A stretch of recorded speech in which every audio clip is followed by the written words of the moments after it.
Triệu Vi, Châu Tấn, mối quan hệ khó hiểu nhất showbiz Hoa ngữ. Suốt bao nhiêu năm qua, người hâm mộ vẫn không xác định được mối quan hệ giữa Châu Tấn và Triệu Vi là bạn hay là thù. Tình bạn của các minh tinh trong làng giải trí vốn đã rất mong manh, dễ vỡ. Tình bạn của những đại hoa đán hay tiểu hoa đán showbiz lại càng sóng gió hơn. Trong làng giải trí Hoa ngữ, mối quan hệ bạn bè tốn nhiều giấy mực nhất phải kể đến hai đại hoa đán Châu Tấn và Triệu Vi. Hơn 2 thập kỷ qua, mối ăn oán giữa cả hai nữ diễn viên vẫn luôn là đề tài thu hút sự quan tâm của khán giả với tin tức thật giả lẫn lộn đan xen. Châu Tấn và Triệu Vi là hai ảnh hậu của làng điện ảnh Trung Quốc với thành tích sự nghiệp phim ảnh đáng nể.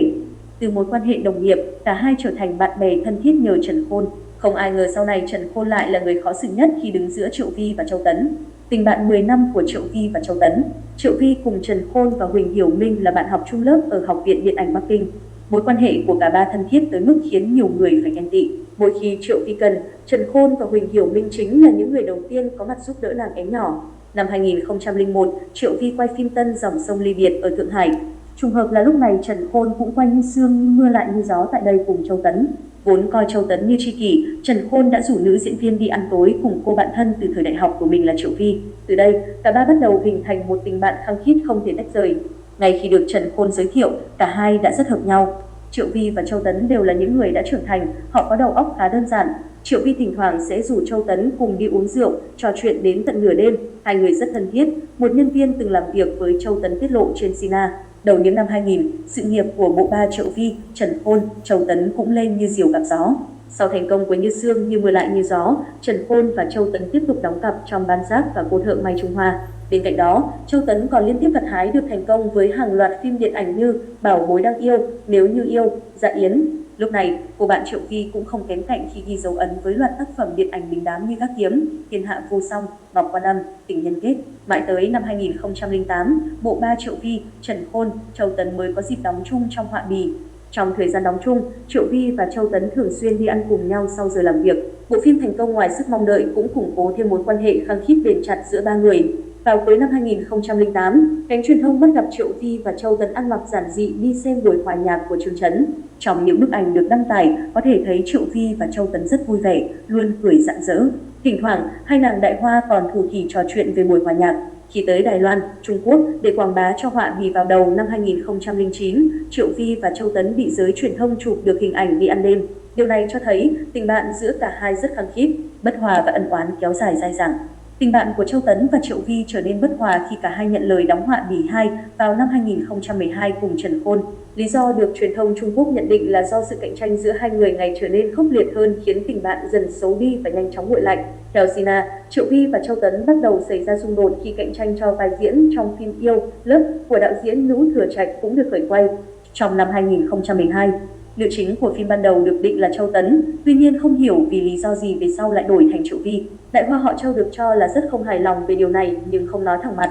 Từ đây, những xích mích bắt đầu tích tụ dần cho đến khi nhập đoàn Họa Bì 2 mới bùng phát hoàn toàn. Từ khi nhập đoàn Họa Bì 2, cuộc chiến giành vị trí nhất tỷ giữa Triệu Vi và Châu Tấn đã bắt đầu từ mức thù lao. Tờ Channel News cho biết, Châu Tấn được trả cát xê 4 triệu nhân dân tệ, 14 tỷ Việt Nam đồng để quay Họa Bì 2, trong khi Triệu Vi được trả con số cao hơn là 4,5 triệu nhân dân tệ, gần 16 tỷ Việt Nam đồng. Tuy nhiên, về sau không hiểu vì lý do gì, cát xê nàng én nhỏ bị hạ xuống chỉ còn 3 triệu nhân dân tệ, khoảng 10,5 tỷ Việt Nam đồng. Đây chính là lý do khiến Triệu Vi ấm ức và cho rằng chính Châu Tấn là người tác động đến nhà sản xuất. Mặc dù tính xác thực của các số liệu trên ngay lập tức bị đoàn làm phim phủ nhận, nhưng theo các phóng viên giải trí, những con số cát xê trên là thật. Z, một người trong làng giải trí, đã tiết lộ trên tờ Sina về một nguyên nhân khác dẫn đến ân oán giữa Triệu Vi và Châu Tấn. Theo đó, vai Tĩnh Công Chúa của mỹ nhân họ Triệu ban đầu được giao cho Thư Kỳ. Tuy nhiên, không hiểu lý do vì sao Thư Kỳ lại từ chối vai diễn này, do đó Trần Khôn và Châu Tấn đã giới thiệu Triệu Vi cho đoàn phim. Vì ba người họ đã có khoảng thời gian làm việc rất ăn ý trong Họa Bì 1 năm 2008. Trái ngược với thông tin trên, truyền thông lúc đó đăng tải tin tức cho biết Triệu Vi mới là diễn viên đầu tiên được chọn đóng Họa Bì 2, người trong giới bán tín bán nghi không rõ. Tin tức này có phải do phía Triệu Vi tung ra hay không, nhưng Châu Tấn tỏ rõ sự không hài lòng. Trong buổi họp báo phim, Châu Tấn đặc biệt đề cập rằng chính cô và Trần Khôn là người tiến cử Triệu Vi cho đoàn làm phim. Một nhân viên khác trong đoàn phim cũng tham gia buổi họp báo Họa Bì 2 cũng tiết lộ cho phóng viên tin tức sốt dẻo khác.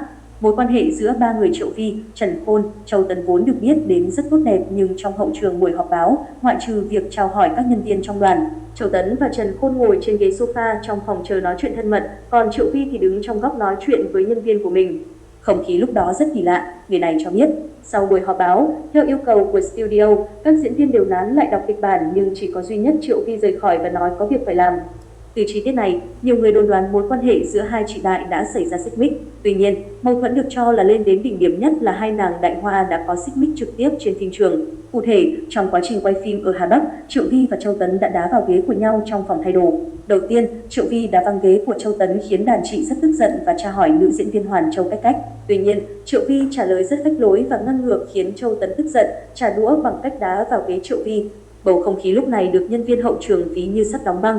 Vì lo sợ sự cố xảy ra, các nhân viên bắt đầu tách cả hai ra. Dù sự việc trên không có bức ảnh nào chứng minh, nhưng những lời kể của nhân viên hậu trường bất ngờ trở thành tin đồn, cho thấy mối quan hệ giữa Triệu Vi và Châu Tấn không còn như trước.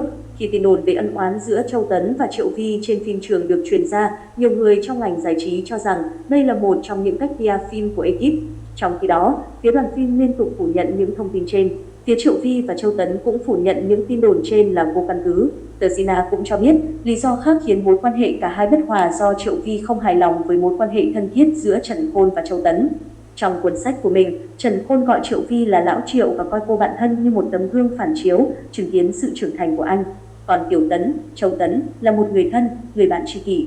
Tôi muốn bảo vệ cô ấy nhiều hơn khi ở bên Châu Tấn, Trần Khôn viết. Điều này được cho là lý do khiến Triệu Vi không hài lòng với Châu Tấn, một đồng nghiệp đến sau chen vào tình bạn giữa cô và Trần Khôn. Trái ngược với những tin đồn bất hòa trên, một nhân viên từng làm việc với Châu Tấn nói với các phóng viên rằng Châu Tấn và Triệu Vi có mối quan hệ bình thường. Họ hiếm khi gặp nhau trong các cuộc hẹn hò và hầu như không có sự giao thoa trong cuộc sống cá nhân. Cả hai nữ diễn viên vẫn giữ liên lạc nhưng không quá thân thiết như nhiều người tưởng. Dù vậy, giới truyền thông và cư dân mạng vẫn liên tục đưa tin về mối thâm thù giữa Triệu Vi và Châu Tấn trong nhiều năm qua, khiến nhiều người bán tín bán nghi. Năm 2018, hình ảnh Triệu Vi và Châu Tấn ghé vào tay nhau trò chuyện khi ngồi dưới hàng ghế VIP tham dự sự kiện giải thưởng Hiệp hội Đạo diễn Điện ảnh Trung Quốc lần thứ 9 gây xôn xao mạng xã hội. Từ những hình ảnh thân thiết của cả hai, có thể thấy hai nàng Đại Hoa đã làm lành, hoặc trên thực tế cả hai không có bất hòa gì quá lớn. Sau khi sự kiện kết thúc, Triệu Vi cũng đăng tải bức ảnh đứng cạnh Châu Tấn rất thân thiết khi chụp cùng các lão đại trong ngành điện ảnh. Trước đó, tại đám cưới của Lâm Tâm Như, Hoắc Kiến Hoa diễn ra vào năm 2016, khoảnh khắc Châu Tấn và Triệu Vi chung khung hình trở thành bức ảnh thế kỷ khi cả hai vẫn rất thân thiết.